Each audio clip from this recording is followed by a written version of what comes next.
আজকে আমি রান্না করব কুমড়োর ঘন্ট। কুমড়োর ঘন্ট রান্না করার জন্য লাগছে কুমড়ো, চিংড়ি মাছ, জিরে বাটা, কাঁচা লঙ্কা, নুন, হলুদ আর ফোড়ন দেওয়ার জন্য জিরে আর তেজপাতা। আর নামানোর সময় দেখাবো এই ভাজা মশলা। জিরেটাকে ভেজে রেখে গুঁড়ো করে নিয়েছি। কড়াইতে আমি এবার সর্ষের তেল দিয়ে দিলাম, একটু নুন দিয়ে নিলাম, মাছটা ছিটবে না। মাছটা দিয়ে দিলাম।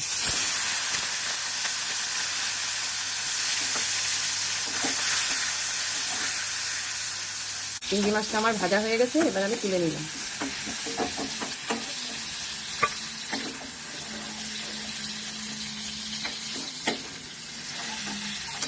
কড়ার মধ্যে তেজপাতা দিয়ে দিলাম, ফোড়নে জিরে দিয়ে দিলাম।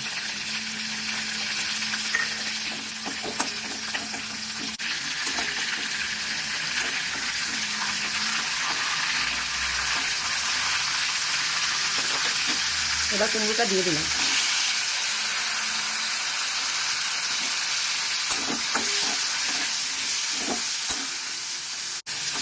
এবার কুমড়োটার মধ্যে আমি কাঁচা লঙ্কা, নুন, হলুদ দিয়ে দিলাম, দিয়ে একটু নেড়ে দেবো।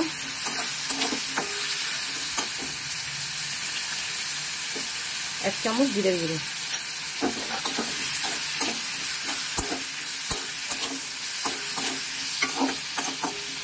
নরম হওয়ার জন্য একটু ঢাকা দিয়ে দেবো। এখন ঢাকনাটা খুলে দিলাম।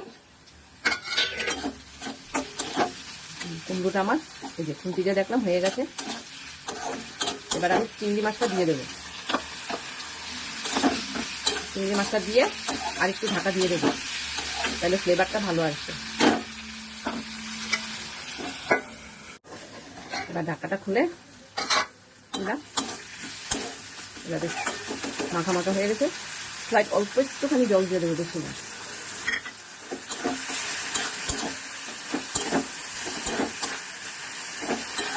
একটু ফুটলে পরে বাদাম মশলাটা দিয়ে নামিয়ে নেব।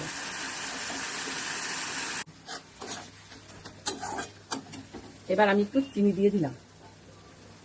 আপনারা যদি মনে করেন দেবেন দেবেন, না হলে নাও দিতে পারেন, তাতে কোনো অসুবিধা নেই। এবার আমার চিংড়ি মাছের ঘন্ট রেডি হয়ে গেছে। এবার আমি বাদাম মশলাটা দিয়ে দেবো।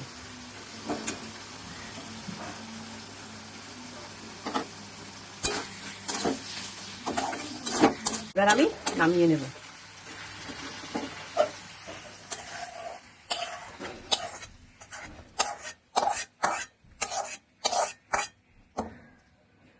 রেডি হয়ে গেল চিংড়ি মাছের ঘন্ট।